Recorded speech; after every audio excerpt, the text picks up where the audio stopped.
Hi, this is Af Malhotra, and welcome to Straight Talk with Af once again. I have a very special guest today. It's a special one for me because about 3 or 4 years ago, when we started Straight Talk, we had a contingent of really generous folk and authors who gave us their time and jumped on a show with us and helped us to create Straight Talk from day one, in fact, during COVID. And one such human being was my guest on the show today, who is not just an accomplished author, but in fact gave us a discourse on this concept of being able to self-publish on platforms like Substack, and helped us understand how you can build communities at a rapid pace, upending the traditional models of ecosystem building and so on. And back then, it was a revelation for us. And then to now, a few years later, I'm absolutely thrilled to have the coolest and the most wonderful Rishad Tobaccowala on the show. Rishad, thank you for coming back on Straight Talk with Af. Well, thank you for having me back. You're taking a risk bringing back a person a second time. Not at all, not at all. In fact, I see that as a big, big gain. And if our last show was anything to go by, then this one will be as good, if not better.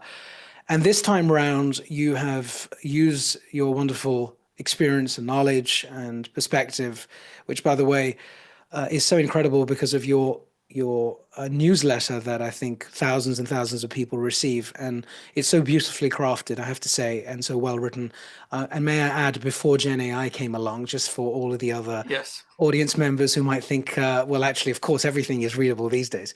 But here's the original. Here's the original author of it, and I saw you have been working on a book called Rethinking Work, and of course, it's in that background there. So just in case Yep. others can't see it, it's nicely there in the beautiful red cover. The book was launched on the 4th of Feb, so we've caught you just at the right time. And you tell me just before we started recording, Rishad mentioned that the book has been released in multiple markets and India, because we were talking about how I've had many guests from India on the show recently. And Rishad spoke about the fact that the book is simultaneously released in the West, in the States, and in India, which is incredible. And it doesn't really happen, right, Rishad? No, I always insist, and I insisted on my first book, and I've insisted on my second book, and HarperCollins sort of agreed. And there are lots of reasons why that doesn't happen. One of the reasons is because they release books in the United States in hardcover, and India is a paperback market. So in Right. India, they have to make a paperback book, and they're always worried about arbitrage between the paper books in India. And they were surprised to find that the arbitrage works actually the reverse way. So today, for my first book, it's more expensive in the United States to get the paperback version from India than it is to buy the hardcover in the United States. That's incredible. That's testament to how popular it was, right? So Right. kudos to you. And that was a wonderful book too. And I want to go right into this one because I think you've written about something, no doubt, with all of your research. Your timing is impeccable. We're going through a huge form of, I guess, transformation in not just work, but all of the other forces that are driving work. Some of them that you talk about, they're five that got my attention. The generational shifts that you will talk about, and I want to discuss that with you in a lot of detail, which many of us are aware of. Technology, AI in particular, the new marketplaces that we all know of, the Upworks of the world and the Fivers. In fact, many of the folk who might be on the channel watching this Yes. are probably either buyers or sellers on those platforms, so fully aware. The fourth is the alternative work models, and I'd love you to talk a lot about that, and you've described them beautifully, actually, and provocatively. And the final one is really the lasting impact of COVID. And so, if I may, my first question really is what compelled you to write this book and why now? And what sort of impact would you like this book to make? So the reason I wrote the book was because I had become a company of one after a 37-year career at a very large company of 106,000. So I used to be the chief strategist and growth officer of the Publicis Group, which today is the world's largest marketing communications company, both on revenue and market cap. And at a particular age, which in my particular case was I decided that I would stop working for somebody and work for myself when I was 60. So I told my company at 57. They said, no way. I said, yes, way. And we ended up agreeing that, yes, way. But the good news is I continue to be an advisor to them. So I'm not completely disconnected. And I started a completely new career as a one-person company from being one of the five most senior people in 106,000. And it just so happened that I started this in July of 2019, and COVID happened in, things closed down in COVID in March of 2020, but you could sense COVID from January. And and as a result, I was actually ahead of the curve because I was working from home by myself using modern technology. And then all of a sudden, everybody else was, right? And then 2 years later, some senior management people said, okay, now let's go back to the office. Let's go back to the old model. And I started to think, wait, why? Right? And I said, what was extraordinary is in the 7 months when everybody was working full time from the office and I was working from home, I was running circles around people working in the office. Hmm. And I was somewhat confused that when they all came home, I wouldn't have a competitive advantage. Yeah, And my whole stuff is like, this is like sort of really odd what they're doing. So that was one. But the other one was over time, during COVID, I did a lot of research. And I began to realize that the implications of COVID was not on where you worked, but what you thought about work. And I started true. doing a little bit more research. And then it became very clear that that COVID and a couple of themes in my first book. So my first book that came out 5 years ago, right, that was issued in 2020, January 2020, just before COVID, had a chapter on what it was called the darker side of brighter screens, about what it is like to work remotely. And the last chapter is on AI. And this is 5 years ago. And my whole stuff is like, hey, if I take that and this, there seems to be a very interesting new world order. So that was one theme. But more centrally, it became very clear to me that work is one of the three things that keep people happy. There are three things that make people happy: physical and mental health. If you're physical and mental health, you're more likely to be happy than not. Sure. Quality relationships, friendships, partners, whatever it is, and purposeful, meaningful work. Those are the Mm, three. And I believe, having done my research, that work will change more between 2020 and 2030 than it has in the last 50 years. And I thought, wait, work is so central to the human experience. It'll change more in the next 10 years. And people are fixating about it on like where somebody works, which is the least important.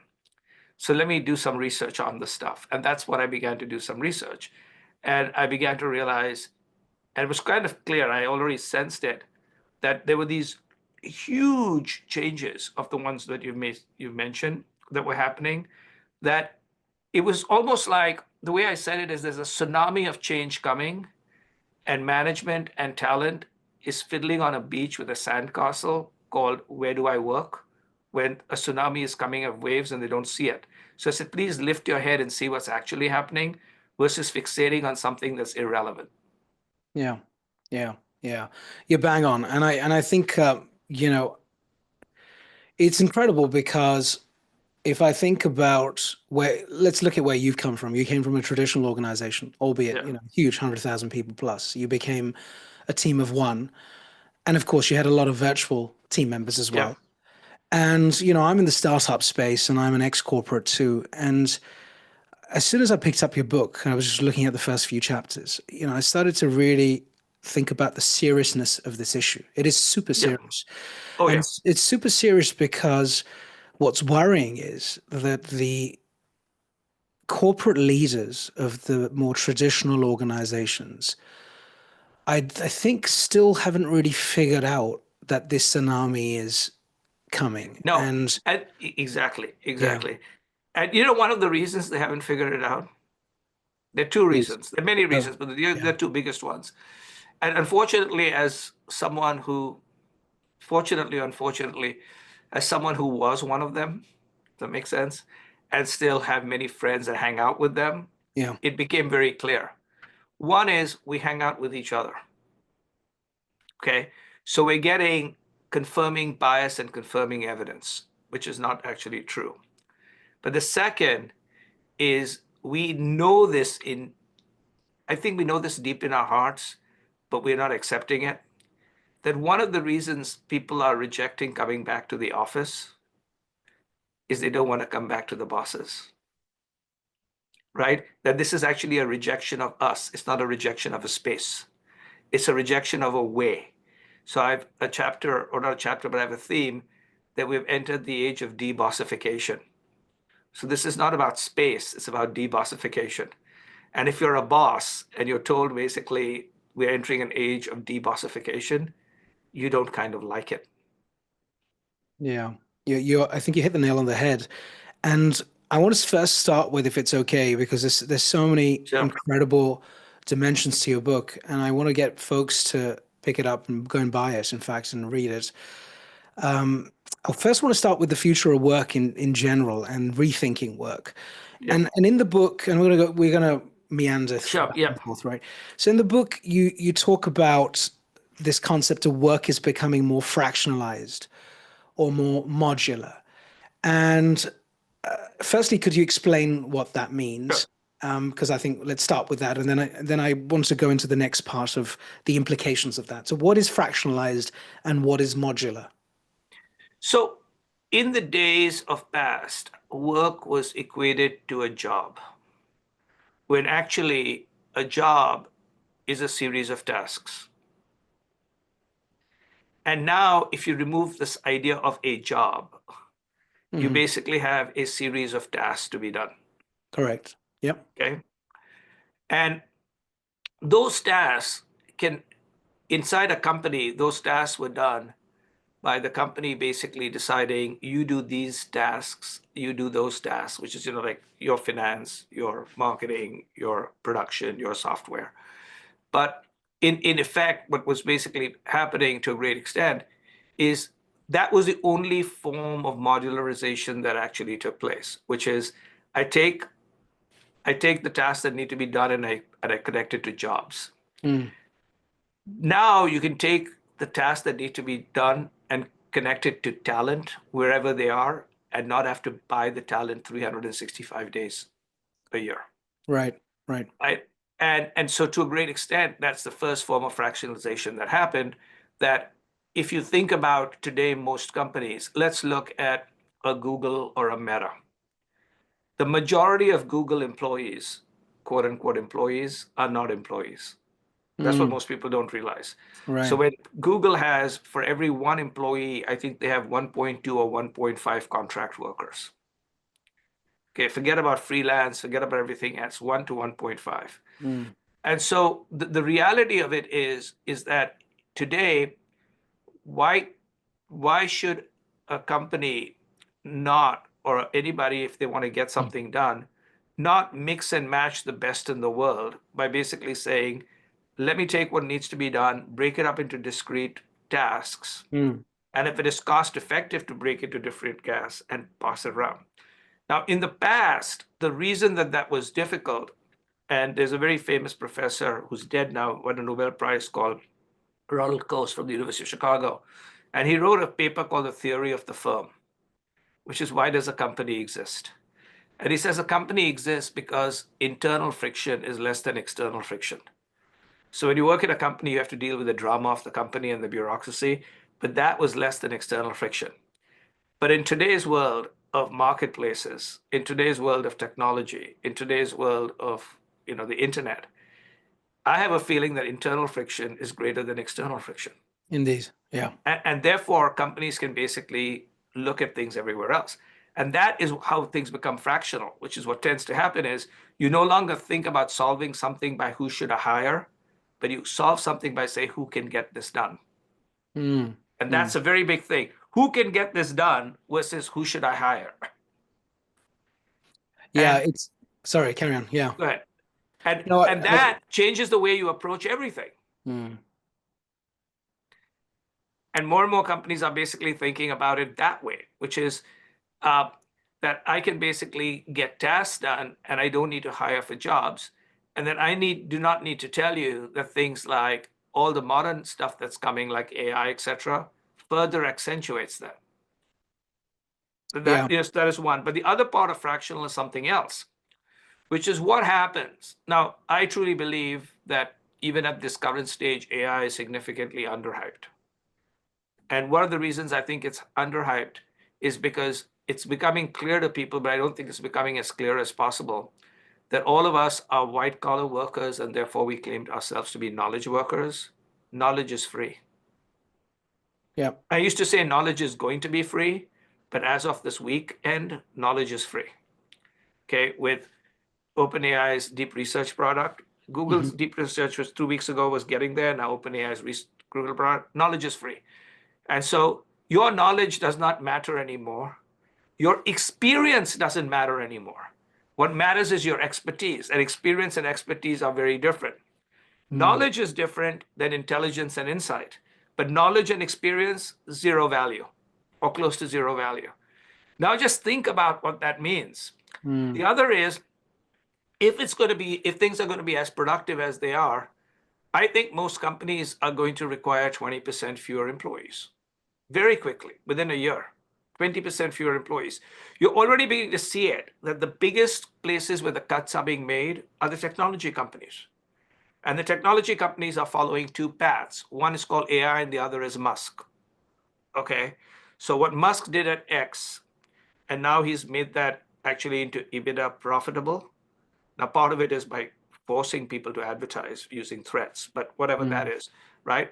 The fact that his debt settled at 97 cents a dollar when it was at 60 or 70 cents a dollar Mm. basically gives a lot of CEOs all over the world, wait, I can make dramatic shifts and keep my company going, while at the same time, AI basically says you are going to require fewer employees. Now, think about what that means to a company and why this fractionalized becomes very important. I believe a big part of a company's culture is to make sure that people feel that they belong. And if you suddenly go around and cut off 20% of your team, the other 80% are going to be shell shocked out of their mind.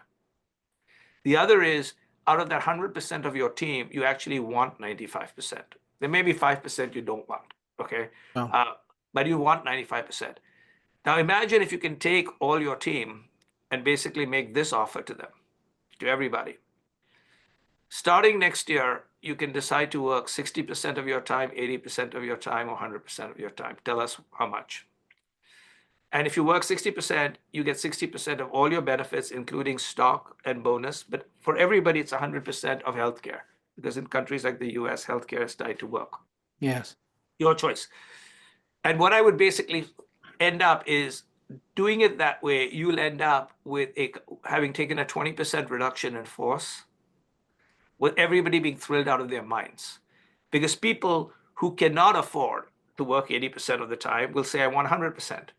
Other people, because of a combination of whether they want to afford, they want to side gig, they want to look after an aging parent or kids, will say 60%. And you suddenly have a agile, flexible model for a flexible and agile age. Okay, so Mm. I've actually even solved for the problem. And what I did is at Publicis, I tried it, right? And this is long before I even wrote this book, and it worked. Now, I tried it in little experiments, which were with my group. And it does require a certain form of leadership, which hopefully I Mm. was, but there are lots of other people who can do that. Uh, and it worked. It attracted and retained world-class talent, attracted and retained world-class clients. I had better results by basically working around how do I get the best talent for my clients and how do I keep my talent happy, but do it in a way that I can be cost competitive. And I ended up Mm. with the best talent who were really happy and cost competitive. What did clients get? They got world-class product at world-class prices. And I did not have to go cut and furlough or do any of those things. And to a great extent, we don't do that in the United States because we don't have that kind of willingness to do that. And my whole stuff is we have to. So that's part of this whole idea of fractionalized employment. which is different than a freelancer. Um, and a freelancer is also a very good way of working, but fractionalized employment. And so that's where this is. Got it. That's a brilliant model. And I want to talk about the implications of that just briefly, Sure. because let's go back to your example. I'm a 60%er, right? For Yeah. whatever reason. So how do I now how ready am I, and how do I process the fact that, okay, my lifestyle hasn't changed. I'm still 100% on my lifestyle. I've got still, my burn is still the same, Yeah. but I'm working 60% less with you for whatever reason. And now I've got, if I want the other 40% as capacity to do other Yes. things, maybe gig work, Yeah. maybe some stuff that I've always wanted to do, paid work, because I still have to pay Yeah. for Yeah. my skill. My kids have to go Yeah. to Yeah. school, Yeah. etc. What are you then recommending? Just playing a scenario out, the Sure. 60%er does now. Okay. So what the 60% does is, in the ideal world, the person doesn't select 60% Okay. till they are somewhat ready to at least first go to 80% by themselves. Okay. Okay. Got it. Yeah. Because it's a little hard to lose 40% of your income and not be prepared for it. Uh, you might be able to do 20% of your income with some preparation, but it's a little hard to go to 40%, right? But so part of it is part of it is automatic savings. So depending on where you are, because what we don't anticipate or we don't realize is how many people have to be at home or have to have someone replace them at home to look after someone who's either a child or an ailing parent or an aging parent. So those costs disappear. Okay. The costs, the 2 or 3 days of basically of basically of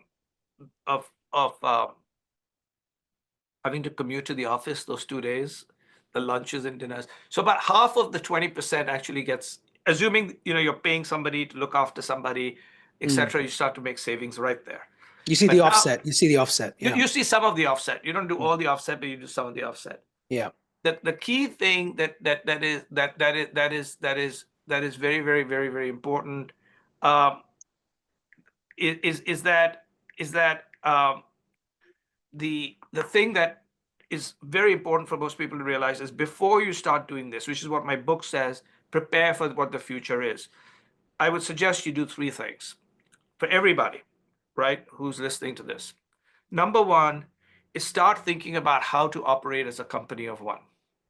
And what are the three skill sets for a company of one? Number one is hone a craft. Be known for something. Build a brand. Be known Mhm. for something that you're good at, because that's what people will hire. They're not going to hire a resume. They're going to hire for a particular craft. Right. The second is get people to know you. And so, in effect, start, in the old days, I would say Google yourself to see what comes up. Right now, I say, Perplexity yourself, ChatGPT yourself, and Google yourself to see what comes up, and then say, how do I correct what comes up? Or how do I make what comes up look better? And that requires you to basically start having a presence on the internet. And I'm going to say something very old school. I believe every single person should have a website. Okay. And you might say, how old school is that? Nobody goes to goddamn websites. I said, uh-huh. But what do you think ChatGPT learns on? Right. Exactly. Okay. So in effect, you got to feed it. So in effect, part of it is I've made all my Substack available to ChatGPT. I made my website. I made a special website for my new book, right? Etc. And I also have a podcast. So basically trying to become a media company of one. Yeah. I built a craft based on future change and innovation as a specialty. Right. So the first thing you want to do is build a craft. Second is you want to get known. So start building a presence, if that makes sense. And the third is spend whatever time you have, spend 10% of 10 or 15% of what you get back. So let's say you get 40% back. Maybe you spend 10% of that 40, not 20, you spend 10 of that, which is Mm. 25% of that, learning. Because the thing that most people don't realize is, once you start learning, I really believe today learning is earning. Right. Okay. Right. And we have to learn new skill sets. And what begins to happen is, when you start playing around with these tools and learning these skill sets, you don't have to be a genius. You just have to be like a little bit more sophisticated than your client. And your client is getting increasingly sophisticated every day. but you Indeed. can Yeah. stay, sort of ahead. And that can become a big thing. So what I'd basically say is hone a craft, learn so you can see what's coming around the corner, and build yourself a presence a little bit before. So it's a little bit easier to go in. Now, the people who are already doing it is Yeah. Gen Z. Yeah. So in my book, I show that 67% of Gen Z, so 2 out of 3, who have a full-time job in the United States, have a side gig or side hustle with which they make money. And so if I have always said one thing for career management, optionality, ladies and gentlemen, Mm, mm, like one of the reasons I think I had a successful career and stayed 37 years full time, now it's 6 years plus 6 years as an advisor, so 43, but 37 years full time in a company. One way of thinking about it is I hated change, possibly true. The second way is I was totally employment, probably even more true. I was not employable by anybody, so I had to stay. Third is maybe possible, is because I always knew I could leave. Okay. mm, And the reality of it is, if you have options, you tend to stay. If you don't have options, you get pissed off at work and you leave, or you take the first option that comes your way. mm, mm, I like it. Beautifully said. Thank you for that. That's a nice detailed breakdown. And I think those who are watching, who are trying to figure out how to do this now, you know, have a real pathway, pragmatic pathway as to how to do it. And of course, again, pick up the book, read it, because it's critical.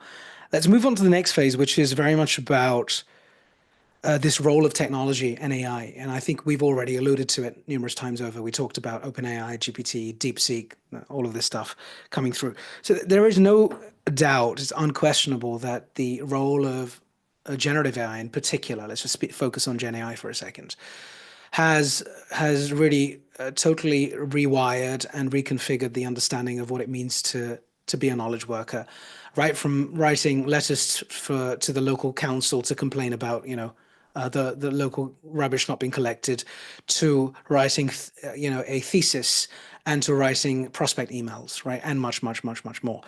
So what's shocking for me, though, I don't know if you saw the results that came recently for OpenAI, and if, as I share that, I also combine it with the learning that enterprises are really not adopting generative AI the way we would have wanted them to. They're still reticent and averse to it. At best, they'll have some Copilot just because they're a Microsoft house, or Yeah.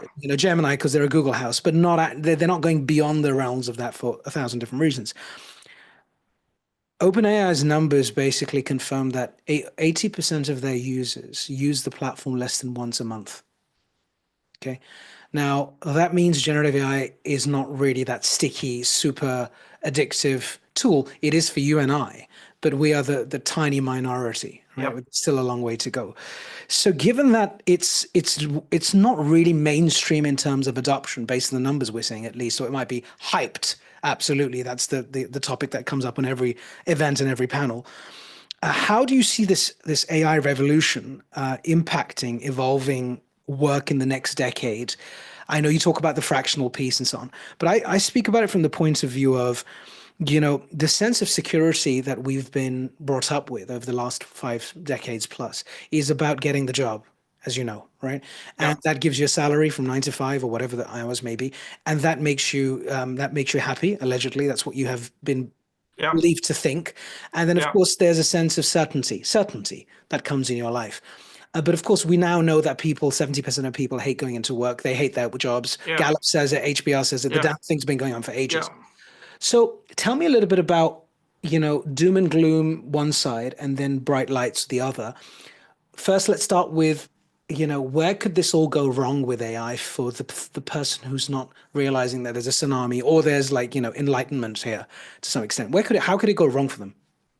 Well, it could go wrong for them in many ways, but I'll give you 3 or 4. Yeah. And all those 3 or 4 are happening right now. So I don't Yeah. even have to like do so many projection. Mm, So the first one is that one of their colleagues in their office uses it while they don't. Okay. And that person's work becomes much better faster. And the boss basically promotes this person over everybody and says, teach them what you're doing. And all of a sudden they find that their colleague has become their boss because their colleague used a tool that they did not use. So the way Right. I look at it is electricity comes and you decide not to use it and keep using candlelight, right? The person who uses electricity will be your boss. Always. So that's number one. And that is happening already. You can see within companies, you're beginning to see AI handicapped and AI enabled. Correct. Okay, so that's number one. Number two is a competitor firm uses AI and takes away your client. This morning, I saw a new business presentation from some of my colleagues at Publicis, and it was so stunningly good. Like, and obviously I worked there, right?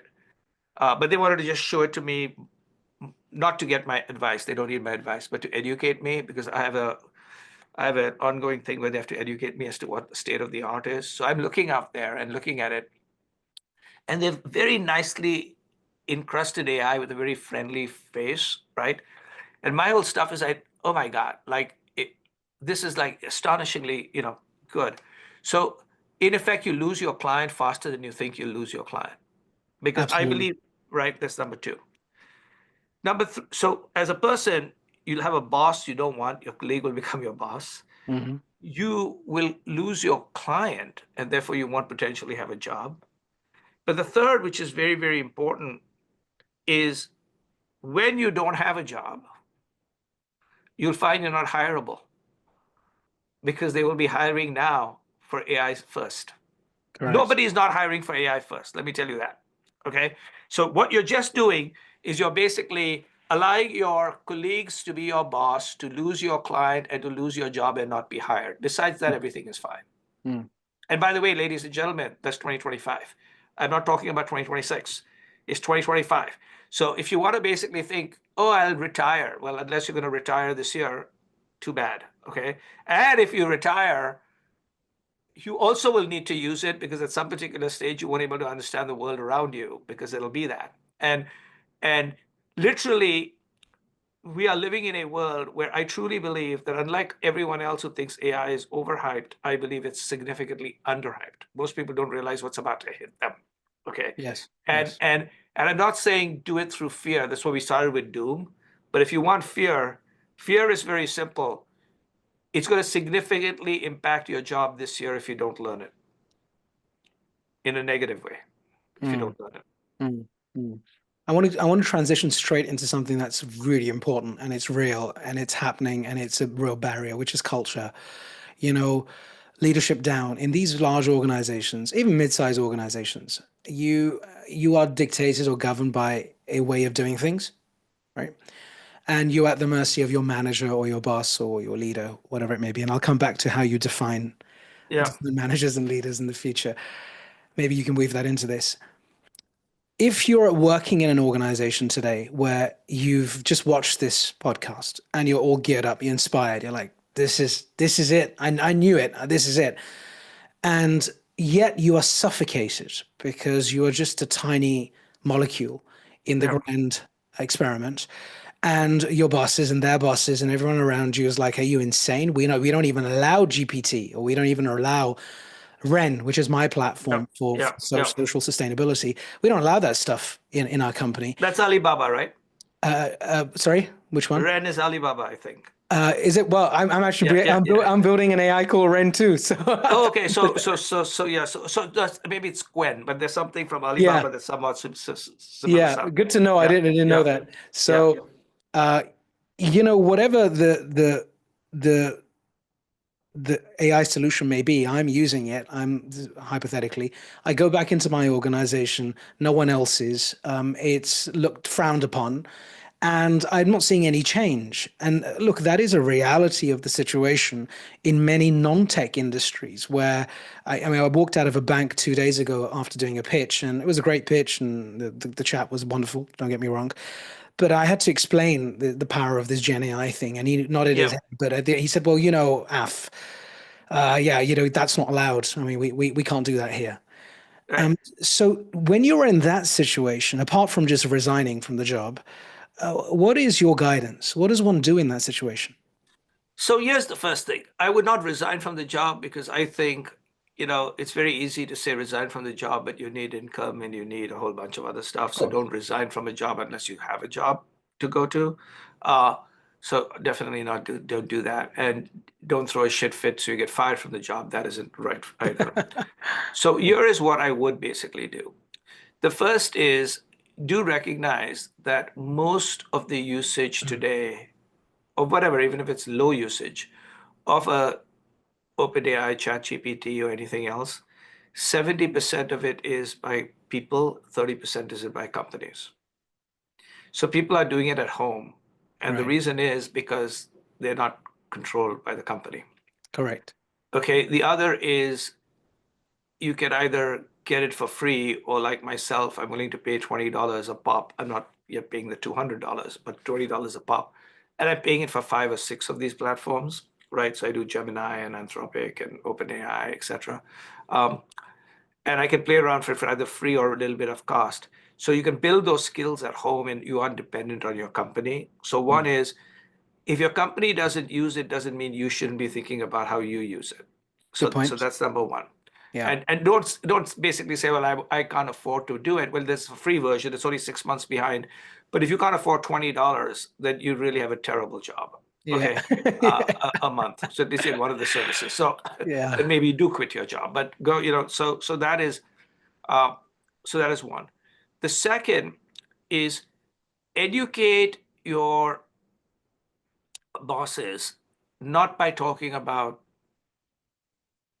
ChatGPT and OpenAI in your firm, but educate your bosses by asking them about what they love in life.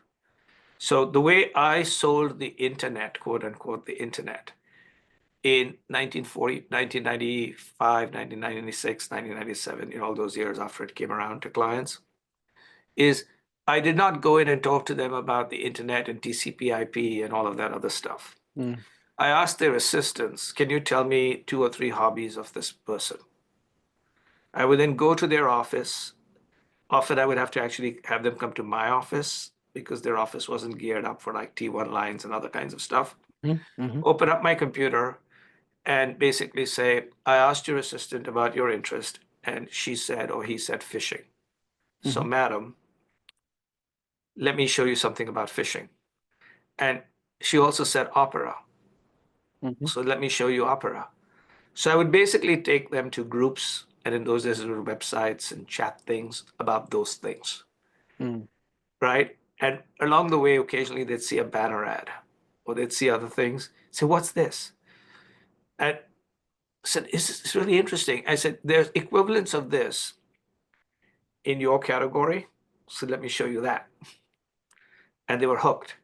But Yeah. I basically, so teach them about, get them the importance of OpenAI and ChatGPT by them doing research on their hobbies and interests. Yeah. Yeah. And it'll wake up. They won't think it's like, that's the second way of doing it, right? So one Mm. is you keep doing it at home. Second is do Mm. that. Those two are relatively easy. I mean, relatively, assuming you can have a conversation with your boss. If you don't have a Right. conversation with your boss, it's not an open AI problem. It's something else. Okay. Right. Now, Indeed. the third thing that you have, and this is the one that is very interesting, is find examples of companies in your industry who are starting or who are using AI technology. So the way I look at it is this is the Mm. answer this is the question I give. So I had CEOs read my book while I was writing it.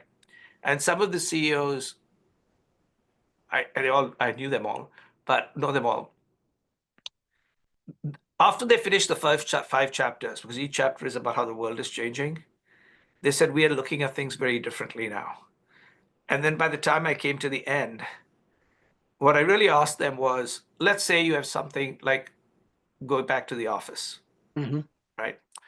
I said, if you were starting a company today with everything that you know about technology, distributed work, AI, and what's coming, would you rent lots of floors in an expensive city and make your talent come there and limit yourself to the talent who can live near the expensive city? In an age of AI, in an age of XR, in an age of Web3? I Mm. said, absolutely not. We'd never do that. So I said, then why are you doing this right now? Calling Mm. everybody back to the office 5 days a week. Mm. They said, what do you mean? I said, your competitors are starting with a fresh sheet of paper. Are they going to blow you out? Indeed. Yeah. Right? And that's so the third example is to show them either in your category or somewhere else where people are disrupting, not using modern technology. And that wakes them up. But you're doing it in three different ways. One is you're doing it your own.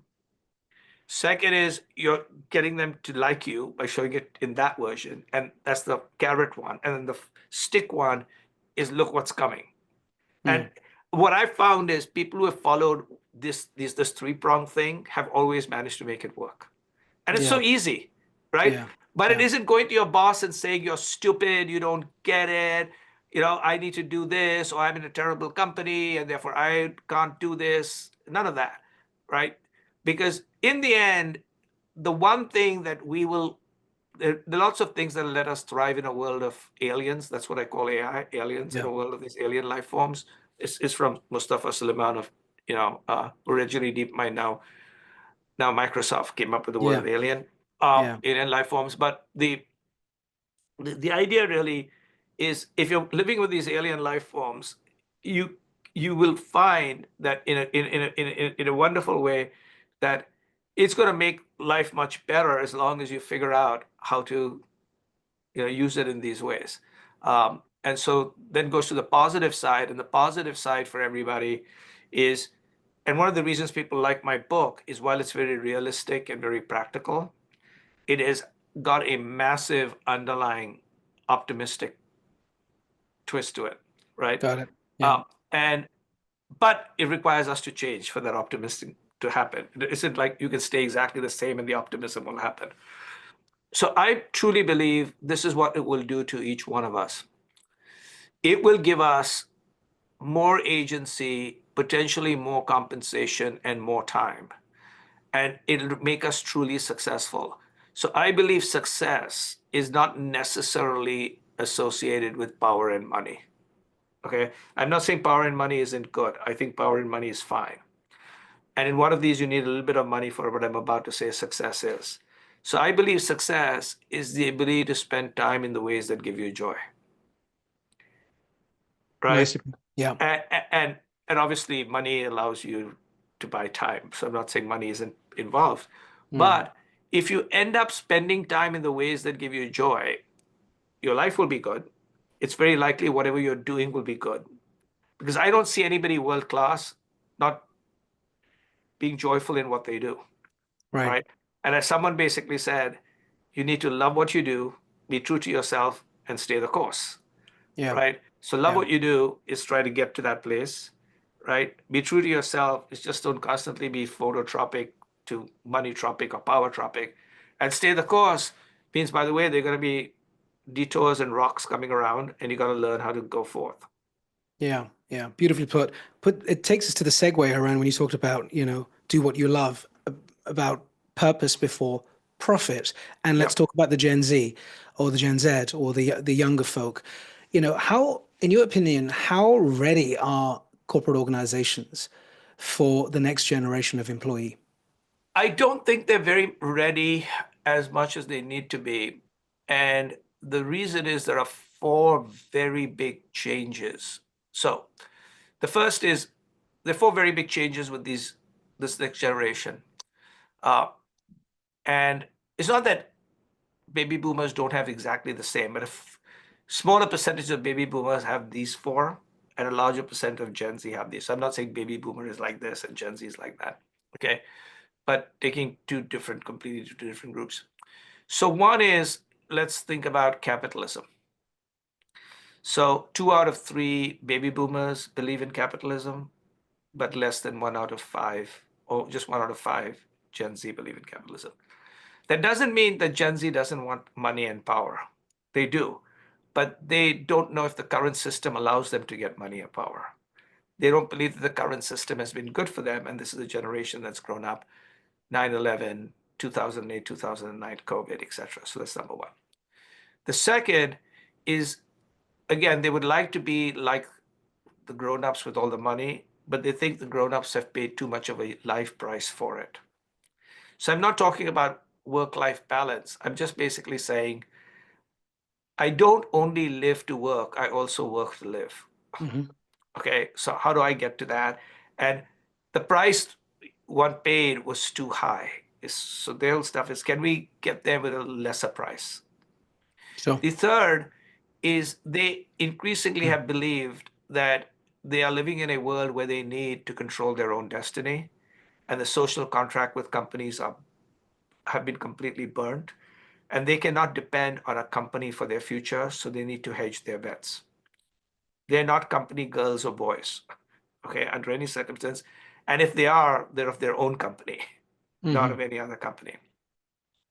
And the last one, which is extremely important, is they truly, truly believe that in the world that they're going to, they don't want bosses, they want leaders. And most people who are bosses, some of them are leaders, and leaders need to have boss-like tendencies. But Mm-hmm. unfortunately, too many bosses are not leaders. And I'll tell you what the big difference is. There's one huge difference, and there are 5 specific differences. The huge difference is a leader, or rather a boss, thinks about zones of control.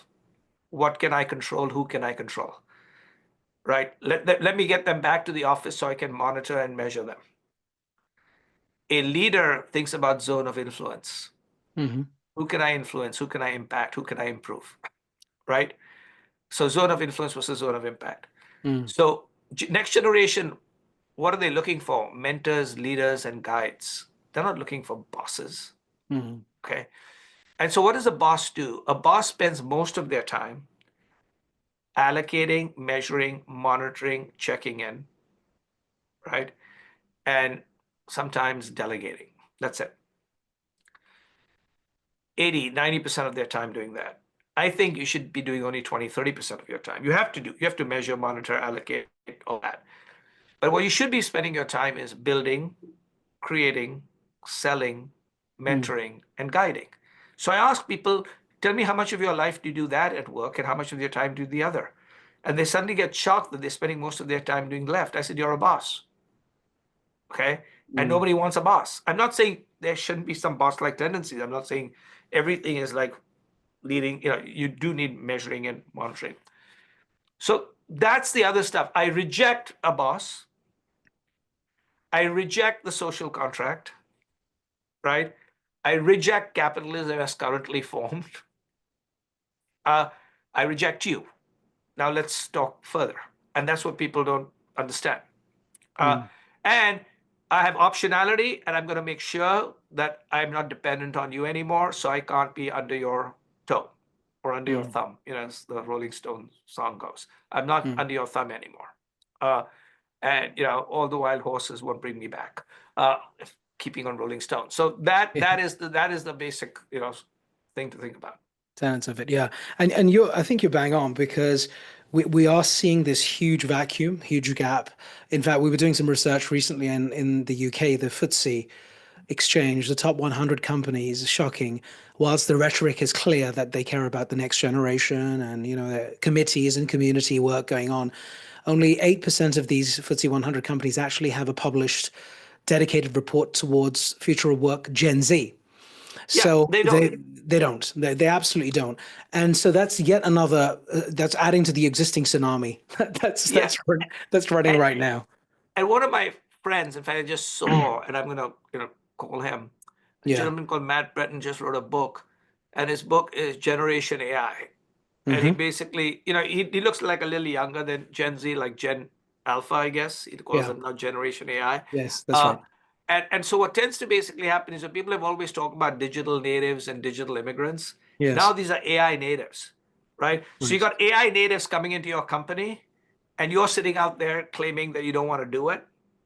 These people are going to run circles around you. But here's the key that what people happen is they're not going to run circles around you. They're going to destroy your company with your own company. Because the other thing that people don't realize, and this is the thing that is so, I mean, and this is what I don't understand. If it had something to do that as we get aged, we become stupid, I would be like deeply stupid by now. Okay. I'm 65 years old. I'm on Medicare. Okay. So my whole stuff basically is don't tell me you're like I hear all these 40 and 50-year-old, I'm too old to change. I said, what is your goddamn problem? Right? I said, Yeah. like, what is your problem? I said, how you're gonna have a 50-year career and 20 years into your career, you've decided to like stop? Like what's and ghost for 30 years? It's not gonna happen. So one of the I think the biggest things that people don't seem to understand is this is about us more than anything else. It's both our ability to become better or our inability to change, right? We keep thinking about everything else. And that's one of the reasons why people are not addressing it. So I go to boards now, and because I used to be on boards, and because I actually successfully built companies. So I'm not just seen as like a hysterical unemployed author. Okay. So I go in there, or self-employed author, not unemployed, but self-employed author. And I talk to them really interestingly, and I say, the problem is us. It's like Pogo, Right. the problem is us. And let's start with us versus thinking sort of outside. So I think it's pretty interesting. And one of the things, as you've sort of described, my book basically has these three sections. The first, which you've described, the 5 changes. Then the 4, which we've discussed some of them, like fractionalized employment and how to work Yeah. with AI. One of them basically is, which we've also discussed, the rise of leaders and the fall of managers. Right. Okay, so Right. that's like a middle section. And then obviously what I call the unbundling of the office. So those are sort of obvious, AI machines, unbundling of the office, new leaders, managers, and fractionalized employment. Just do those right now, Yeah. which is fine. But this is the key that a lot of people don't see, and why I actually now people are paying attention.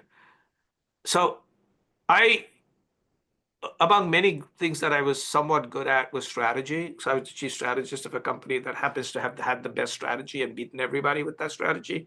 Not that I wrote it myself, but it was a bunch of us. But what tended to happen, a strategy I call future competitive advantage. Right. Understand what's going on in the future, who you're competing with, create an advantage. So I truly believe that AI is not just about efficiency and effectiveness. I believe it's about existential risk and existential opportunities. And here's what I mean.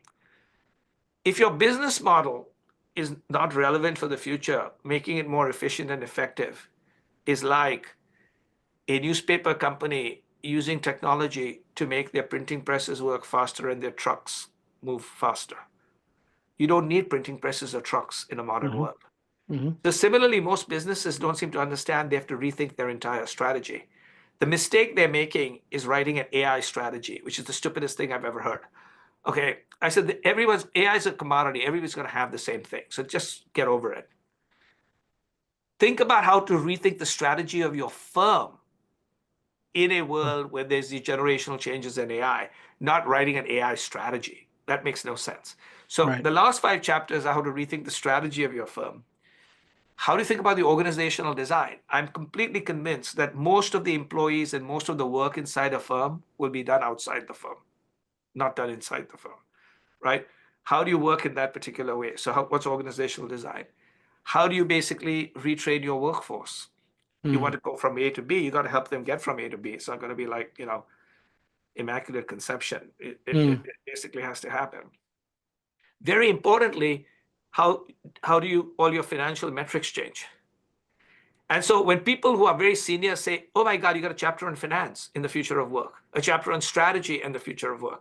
I said, yeah, that's how deep it is, right? This isn't Yeah. about an office thing and a COVID thing, right? Which is what people stuff. And Yeah. then they wake up, and which is one of the reasons why I've already sold a lot of books before it's come out. But like my first book was great and has done really well. This one I think is even better, but this also has a moment in time. In books, you Right. basically have Right. to have the moment in time coming together. Yeah. And it's come together exactly at the same time. And my whole stuff to everybody, including your audience, is if you're in India, it's 400 rupees. If you're in the US, it's $30, a little bit more expensive, $29. I am convinced that anybody who reads my book, right, will enhance their productivity and their career earnings by 10% next year. Okay, so that's just, so think about it. If you've I got like it. basically, That's a good claim. if you have $100,000 job, Yeah. spend $30 and you get $10,000 in return. Yeah. Yeah. Yeah. I mean that brings me to an interesting point here, which is you talked about different demographics here, right? So you talked about yourself. You're the seasoned, let's imagine you're the Yeah, seasoned worker. yeah, Then yeah, you've got the younger workers who yeah, come in to the traditional organization. They're the graduates who come yeah, in, the apprentices, and then they go from one division to that whole rotation program. That hasn't changed. I mean, I'm in my late 40s, so maybe nearly 30 years of my career. That thing hasn't changed since I started my career, and maybe even before, right? Where you have this functional mindset, this role-driven mindset where you say, right, now you should go in finance. After finance, you must go into IT. And I get the logic. Of course, I get the logic. But that thought process is, again, an old model, yeah, not taking into account the commoditization of knowledge, which is what you referred to earlier. yeah, Some of the fundamental foundational issues are so deep-rooted, Rishad, right? yeah, And which is you are the problem. We are the yeah, problem. That your yeah, example of when you go into a yeah, boardroom. yeah, So my question is, like, this is a very tough question, which is, let's imagine a world where things are going to work well. People pick up your book, they follow other models, yeah, things are going in the right direction, and so on and so forth. You've got these seasoned workers, you've got the younger workers, a fractional model's working, things are sort of gelling quite nicely. The question really is that there will be a segment of people, let's be honest, around the world. I'm not just talking about the United States, a group of people who'll take the 50, 60% or whatever the proportion may be, and won't find more work. yeah, Essentially, they'll be out of pocket, yeah, right? Now brings us to the question of UBI, Universal Basic Income, right? Because right, I speak for Europe and the UK. We have a slightly different mentality to the United States, and we weren't born with capitalism, although we're yeah. capitalistic. But we have some other values. What is your view, and this is your personal view, on the importance of supplementary income? So whilst these models are being upended and they're changing and so on and so forth, there's got to be a cluster of people who say, well, I don't know if I can do it. I'm too old, and there's that Yeah, reticence and lack of yeah. ability to change. So there are two parts of it. Yeah, First of all, I think the biggest challenges inside organizations at some stage, and where some of the displacement is most likely to come from, is what is considered to be middle management. Okay, so it's basically, if middle management isn't an age, but really I would say it's the people who are between 35 and 50 in a yeah, firm. yeah, And what you're seeing in many organizations, including Amazon and Meta, is actually an attack on middle management, right? So their whole stuff is you make stuff or you guide stuff, and I don't know what you're doing in between. And I believe middle management actually is important in companies because one way you can think about it is they add no value. The other is they actually hold the company together. Okay, so there are lots of ways of looking at it. So I'm going to start with basically saying that 50 to 60% challenge is going to come primarily there. Not that it won't come in other places. It'll come right. primarily there. Okay, with that being said, my basic belief, my model for any good operating system or government is a circus. Okay, and here's what I'm going to give you a circus analogy. I believe that the single biggest thing that eventually ends up correct from both capitalism, when it actually works, is competition. Now, in many cases, capitalism gets captured or government gets captured by capitalism, which sometimes happens in the United States, and you don't have true competition. But you really want competition because I basically believe whether it's life, Darwin, or anything else, competition ensures the best. So you do not want a one size fits model, communist model, any kind of model. You want competition. So I Got it. consider competition to be the tightrope in a circus. Mm. Okay. But if you're going to compete, they're going to be winners and losers. Okay. And if you want people to compete, you want to make sure that when the loser loses, they don't die. So when they fall off the tightrope, what do you want? You need a trampoline. Mm. Okay. So what's trampoline? The trampoline, it could be basic healthcare, UBI, whatever it's called, is when you fall, you don't kill yourself, right? It's you're not on the trampoline. It's if you fall on the trampoline, it's clearly a setback, but you're still operating. Yeah. But then you need something else, which is you basically need a ladder, which is training and education to get back on that stupid tightrope, right? And unless you have all three, the model doesn't work. The problem is if you only have UBI and a tightrope, sooner or later, who's going to pay for the UBI? Yeah. True. Eventually, the UBI has to come from productivity. It doesn't come from the air. That comes from business. Business yields best when it's competitive, right? And so what's happening is, I think the education, the UBI is whatever you call it, I call it, right? But you want education and you want the the ladder. And the ladder, by the way, could let's suppose the world has so much money you don't need money. You still need the ladder. And the ladder is to learn a craft or to hone your current craft so you have meaningful purpose. Because one of the key things is if you have all the money in the world and you get up in the morning with all the money in the world, it doesn't necessarily make everybody happy, just that. If that was true, these billionaires wouldn't be like competing for the next billion and the third billion and the fifth billion, right? So in effect, I truly believe it's the circus model. So, whether it's UBI, welfare, healthcare, Hmm. is at the bottom, but we have underestimated. And one of the reasons I'm spending a lot of my time now focused on talent and development is because my basic belief is talent and development helps me work with senior management to get them to understand that they can reinvent themselves and they're world class. Just stop pretending that you a are not world class, or B, that you don't care. You should. Hmm.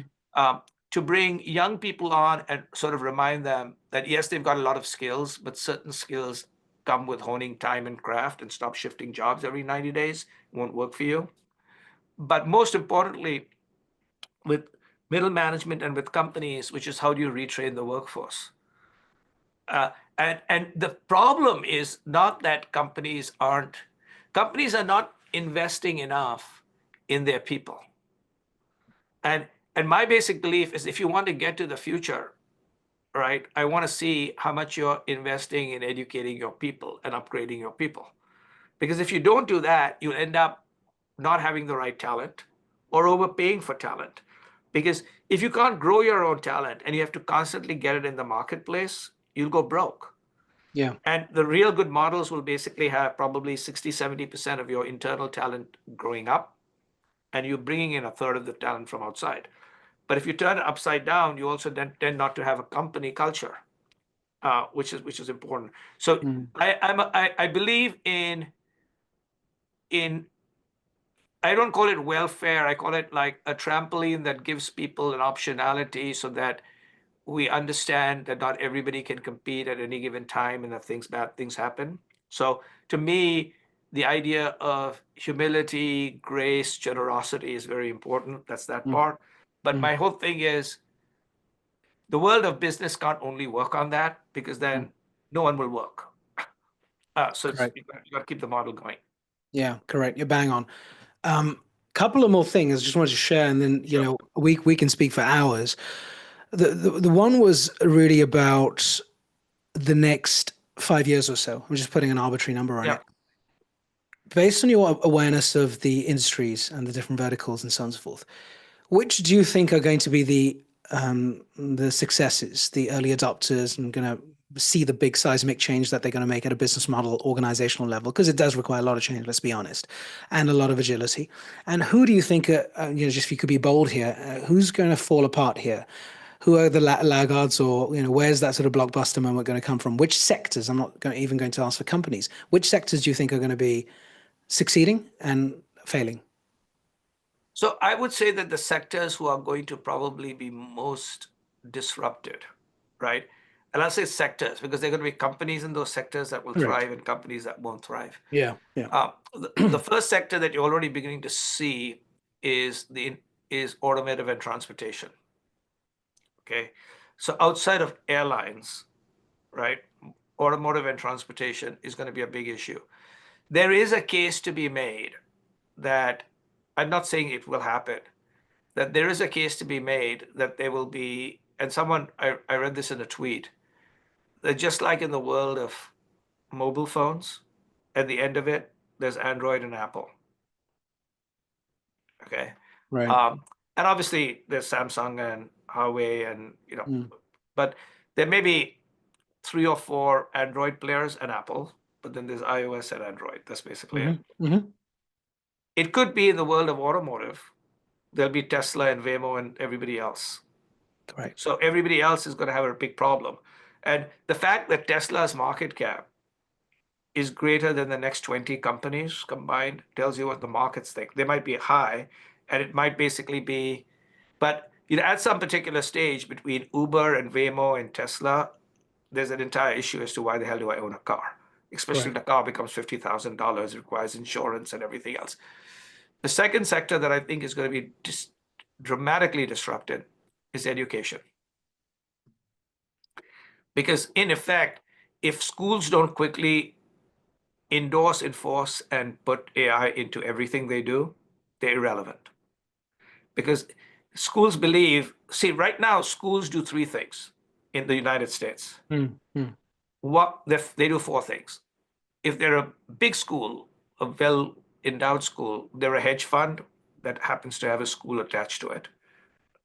That's the best way of thinking about Harvard. It's a hedge fund with a school attached to it. Okay? Right? Okay. Yeah, now, that's the best way of putting it. Right. In the school that is attached to it, that school does 3 things. A, it basically spends a lot of money in administration. So at a Stanford and a Harvard, for every teacher, there is 2 or 3 or 4 administrators, right? So, and in that administration, they do sports and a whole bunch of other things. The second thing that they do is they pass knowledge. And third is they teach you how to learn. Most of their money goes to hedge fund, sports, contractors, and passing knowledge. And very little money goes to teach you how to learn. Okay? Almost none of that other shit is required for teaching you how to learn. True. Just watch what happens to those businesses. Yeah. Right? Yeah. So this is not about campus protests. The real issue is disruption. And you saw the disruption happen to Chegg, which is not trying to use AI to come back. The stock declined by 90%. So if you think about that, education is going to be blown out. And the other reason for education, where there's an opportunity, so that's a threat. The opportunity for education is the people who most need to get educated, interestingly, are middle management in companies. You need continuous education when knowledge becomes 5 years. So there's education. And then the third and fourth is healthcare. And I believe eventually it'll be finance in a very strange and interesting way, because at some particular stage already AI is doing better portfolio management than some of the best hedge fund portfolio people. So this is what I've always said, and this is why people ask me, why do you run away from numbers? Okay. And I say, I don't run away from numbers. I have an advanced degree in mathematics. I just happen to know a job that is very spreadsheet oriented is one that'll be automated away. Absolutely. And finance doesn't also know what's coming to it.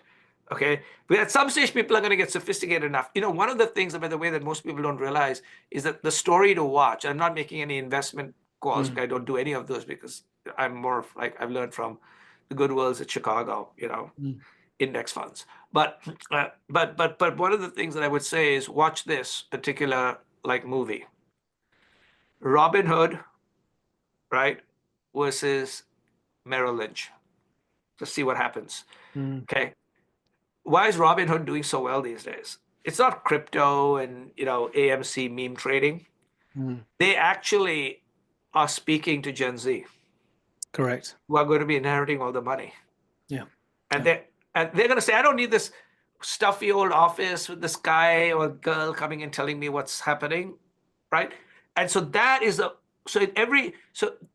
those industries, and by the way, in the US, because how bloated healthcare is, those four industries are 52% of the US GDP. So those Wow. are the four that, right? Now, the benefit is for any of these companies that know how to revolutionize, can be like a Robin Hood or, Mm, a Tesla, Waymo, big mm, benefit. mm. But the other big benefit is almost everybody who's a non-technology company will do really well. So I think there's going to be a lot of money, and you're basically now starting to see that the Dow is starting to do better than the NASDAQ. There's a reason for that. The old school companies are going to suddenly become new school companies with AI. Yeah. Yeah. The rappers. It's like the every CEO runs a tech company now. Yeah, yeah. Yeah. Yeah. I love it. So before we close, this is brilliant. And I think thank you for writing this book. And thank you for speaking to me about this and many, many, many thousands of others who are going to watch this.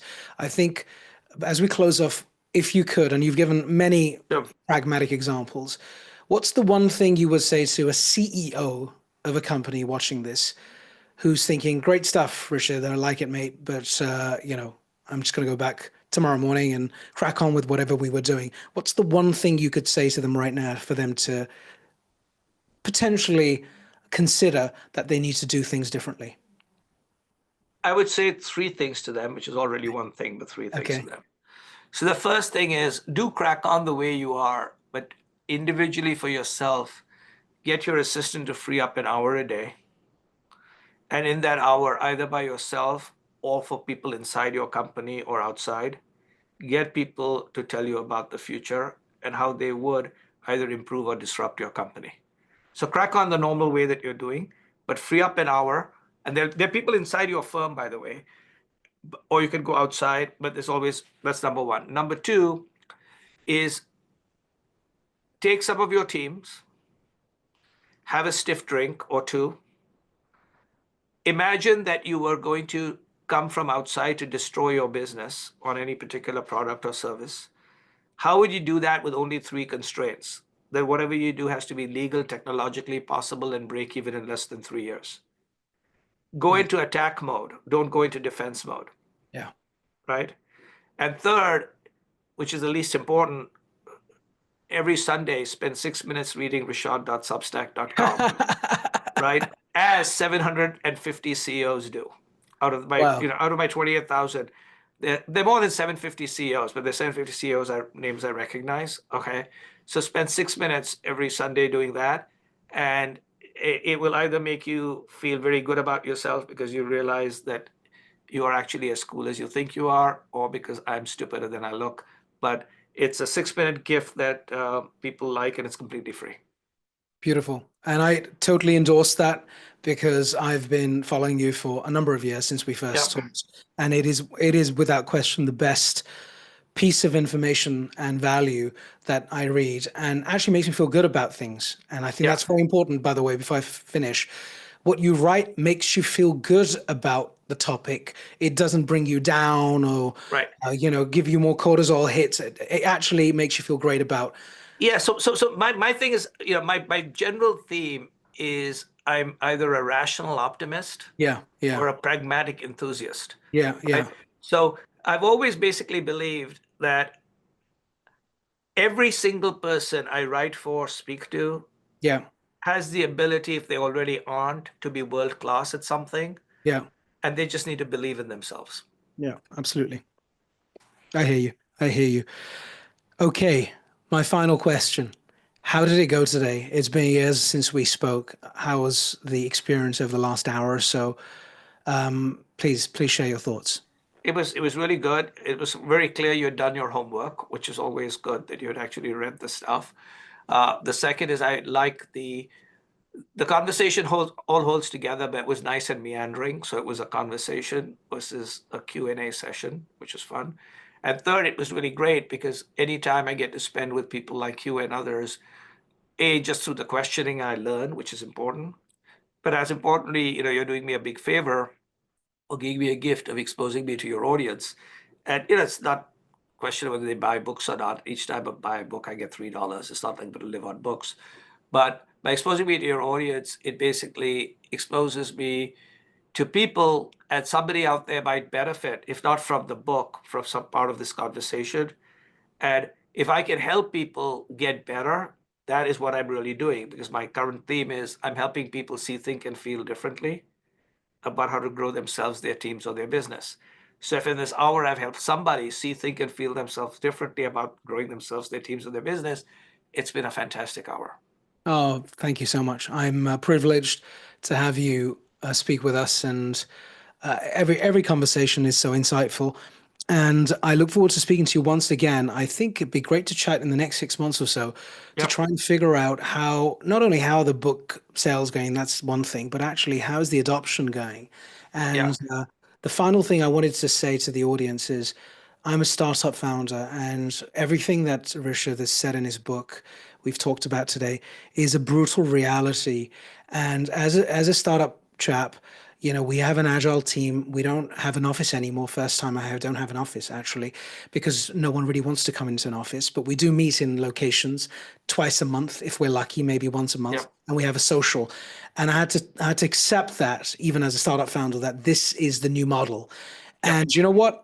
After today, you've given me that reassurance, and you've It given me is. that sense of certainty around, okay, do you know what? This is the right call. We're going to run with this. It is the right call. And to Grace and to you and to people, remember, I truly believe in the importance of in-person interaction, which is Yeah. what you're doing with the social once or twice together. That's important, but in-person interaction is usually done in bars, restaurants, events, experiences. But the other one also, for people who want to keep updated, because I'm trying to help people on this work thing, I've now actually created a platform called rethinkingwork.io. Oh, I see. Okay. Yeah, so it's called Rethinkingwork.io. rethinkingwork.io. Yeah, Yeah. so just the name of my book.io. Yeah. And in there, it's just the shell of itself has gone up.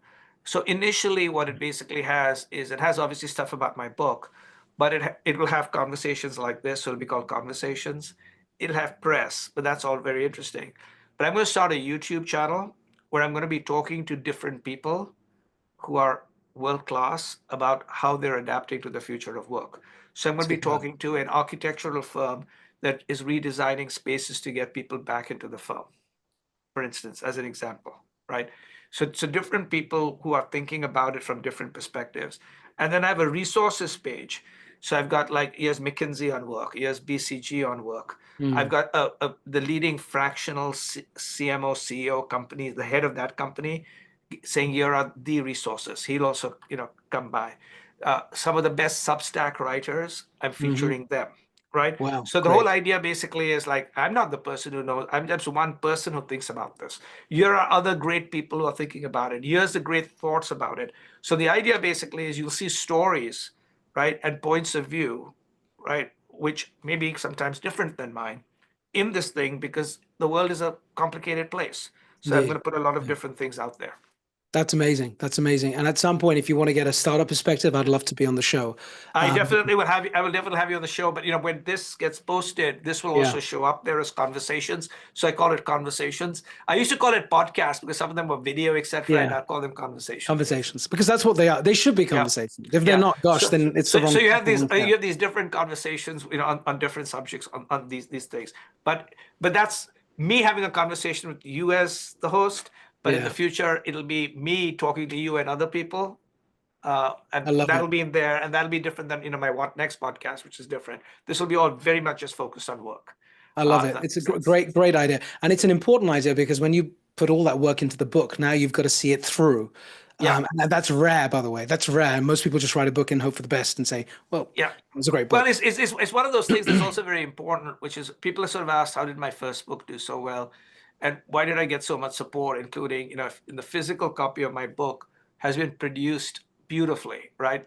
Yeah. The HarperCollins has spent money on the cover. It sort of glows. They've done all kinds of stuff. They could go cheap, and the result is because all the last 5 years of my first book, I sold my book every day. Nice. So I didn't need the book. Some people need a book to say I have arrived and I can go on a speaking tour, Yeah. right?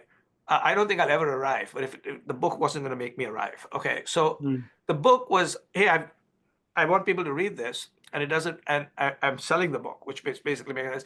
So HarperCollins likes the fact that I support the book, and they right. sell more and more of the book. And that's Right. also one of the key things I would also leave with is the best way to help yourself is help other people.